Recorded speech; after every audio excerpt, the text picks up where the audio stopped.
was going to say, is there many? Can you see many sort of connections or correlations between rugby and hockey that you can take into sport? I mean, the way you play is just dynamic and explosive, and this sort of stuff. I mean, it's the way that rugby union guys sort of apply their trade. Can you sort of see some similarities of the way that you try to implement your hockey from rugby union? I reckon. I think you can kind of see, even with other hockey players or styles of hockey, like the Europeans, generalizing, but the Europeans play kind of like a football style of hockey. Like, it's very well controlled. It looks good, that sort of stuff. Yep. I reckon, like, just the amount of rugby that I watched growing up, like, it was on TV Friday night, Saturday night. And I must have picked it up, I reckon. Like, I think there definitely are some similarities. Like, I tend to run pretty hard into space and gaps, which is a pretty rugby thing. So, probably. Well, you do it well. If you just talked about how your dad, big follower of the All Blacks, so at the Craig household, when there's a Bledisloe Cup test on, is it Wallabies or All Blacks? It's definitely All Blacks. My brother unfortunately supports the Wallabies and has done for however long. He accuses me of jumping on the All Black bandwagon. Yeah, right. Which I did when I was 5. So I guess that's bandwagoning. Well, they probably haven't lost the Bledisloe Cup since. Yeah, I don't know if they have. But yeah, and we have a big kind of a lot of my closest mates. We grew up in a neighbourhood with a lot of expats, and there's a big kind of rugby following. So the Bledisloe Cup and rugby is a big thing that our group kind of we come together over, and it's pretty well split. There's half Kiwis, half Wallaby supporters over there. So it's fun. Bledisloe is such a good time of year. Yep. For some more than others. Hey, now it's not a bad little segue, and I don't want to turn this into a rugby union chat, but on your Help Side podcast, you had I guess it would have been a privilege for me, maybe a privilege for you as well, to interview John Eales, the former Wallaby great. How did you line that up, and what was it like to talk to John about all things rugby, life, and everything else? Yeah, I think that's one of the best parts of doing the podcast, is it kind of gives me an excuse to talk to people like John.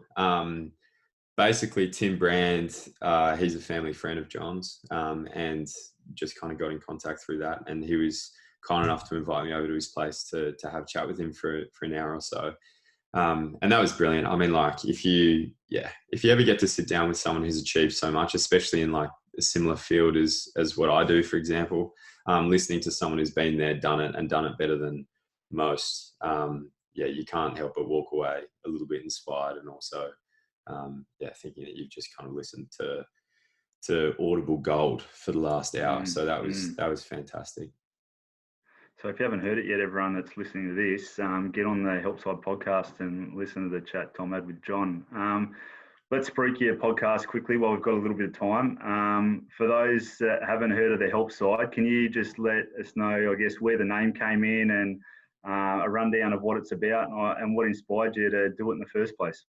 Yeah, well, I think the thing about hockey is that it doesn't get as much publicity as what other sports do, and this is something that I've definitely had to deal with when I'm researching the people I'm about to interview. But there's not a lot of content out there on some pretty fascinating and amazing people who have achieved so much, and done it often in the face of great adversity. So I just kind of started it because I want to share a lot of my teammates' stories. I think they're brilliant, and they inspire me. And I think that a lot of people, aspiring hockey players, would get a lot out of it. Like, there's the old adage, you can't be what you can't see. So I think just kind of bringing some of my mates' stories into the public eye was probably the first motivation behind it. But then it kind of became about just like having a chat to people like John and other really successful hockey players, and trying to learn as much as I can off them.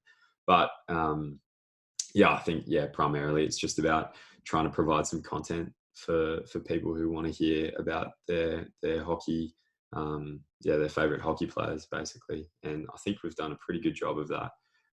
We've yeah, we've slowed down a little bit over Christmas, New Year's. It's been a little bit slow to get started again in 2021, but we've got a couple of episodes already recorded, and we'll be looking to do a couple more. And the name, the help side, it's a pretty classic kind of hockey term, just like refers to the side of the pitch where the ball isn't. And actually, speaking to with a guest that might be coming up, you'll have to listen, but we may have found the genesis of the term, the help side, or how it applies to hockey. But we'll have to investigate that properly on a later episode. Very cool. You've set it up magnificently. There's some cracking chats on there. So if you haven't already, get onto the help side and listen to Tom speak to some of the absolute legends of not only Australian hockey but world hockey. I don't want to delve into COVID much because there's been that much said and talked about it, and everyone's probably sick of hearing about it. But you did a very interesting thing last year with some guys that you live with, and you can give us a bit of a rundown on your household at the moment and who sort of runs the show there. But you went on a drive with some of your Cookers teammates on a bit of a mad dash to get across the Nullarbor back to, you heading to South Australia and the other guys were heading to New South Wales before the borders got locked down. What was that like? Had you driven across the Nullarbor before, and have you got a good little story that no one would know about that you can share with us? Yeah, so 23rd of March 2020, we came into a meeting. Batchy, head coach, called a meeting and said that basically the Olympics had been postponed, and all of us were pretty immediately just thinking about getting back home because we had no idea how long it was going to go for, etc. And having spent some time in Sydney in the past without a car, or back home without a car, and especially not knowing how long we were going to have to be there and train for, a few of us decided to drive back. But the thing is that the border to South Australia, which is obviously the first port of call, shut at 4 p.m. the next day. So what happened is Kurt Lovett, Lockie Sharp, Tim Brand, and myself, we all jumped in our cars and drove. We probably got away at 12:30 that day, 12:30 p.m. So we pretty much packed up our lives for however long it could be. We were kind of planning for 6 months. Threw it all in the car, got on the road and left. And we drove, as long as we could as long as we could stay awake for, had a quick nap, got up, drove again, and we got to South Australia by about 2:30 the next day. So not even 24 hours later. Or just a bit more than 24 hours later. And anyway, so we got there and it was great. Like, we were just thinking, if we go in South Australia, then we could kind of take our time because the border, New South Wales isn't going to shut, but the South Australian border will be the one that shuts. But what happened was, once we got there, we ran into a lot of characters on the road. It was kind of apocalyptic as well, because the only people you did see were ones like us with their lives on the car, basically. Yep. So, and the roads were deserted other than that. So it was really, really cool. We had the best time. We basically just drove until we found somewhere to stay the night along the coast, or on the cliffs of the Nullarbor or something like that, and just rolled out our swags or tents and stayed the night. So it was great. But we didn't end up making it because they actually moved the border from the border town of Eucla, which is WA, South Australia, to a place called Ceduna, which is about 5 or 6 hours further down the road into South Australia. So when we got there, we got our notice to immediately go to our place of residence in order to self-isolate for 14 days. And for those people who were going through New South Wales, they had to go directly there. So basically what happened is those boys just drove straight to New South Wales. I think they drove all the way to Parkes, which I think was I think they did 17 hours straight or something, which is not something that anyone would suggest, but it's just what they did. And it was awesome. It was such a good trip. Crazy times. It's going to be a good chapter of your book when you write it. Yeah, you want to write it? I'm going to write no book. Well, it's a pity you didn't get to play any of the golf course that's synonymous across the Nullarbor. You'll have to have another crack sometime. No, we did. Oh, you did? Good. We made time. Excellent. Hey, now I hear you've recently completed, but yet to graduate with a law degree. Well, I guess sort of congratulations for the minute. Can you tell us why you decided to do law, and how was the balance of undertaking a university degree while being an elite athlete? Yeah, it's a good question. I think why law, not really sure. Just kind of got into the course and decided I might as well do it. And didn't really know, like a lot of people, I think, leaving high school, some are lucky enough to know exactly what they want to do. I wasn't really sure. But yeah, the opportunity was there to do a law degree, and I decided it was a little bit more up my alley than anything else. So yeah, I started studying at the University of Sydney. When I moved to Perth, yeah, I moved to online and transferred across to Macquarie University. But it was so important, I reckon. Like I'm at a stage now where, yeah, as you say, I've finished my degree and I'm yet to kind of join the workforce. And it's really kind of shone a light on how important it was to be studying and playing at the same time. Like, yes, it's difficult. It's difficult to balance some things. There are times in the year where you're absolutely under the pump. You might be away on tour and you've got 3 or 4 assignments due. But like anything, like you have the peaks and troughs of busyness. Yep. But now, like I'm kind of craving it.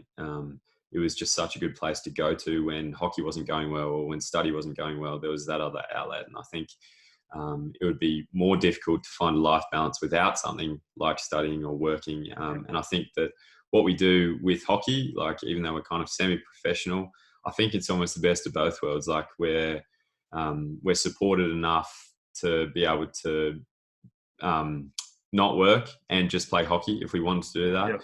But similarly, the commitments of hockey aren't so demanding that you can't study or can't work outside of that. So I think the balance at the moment is pretty good.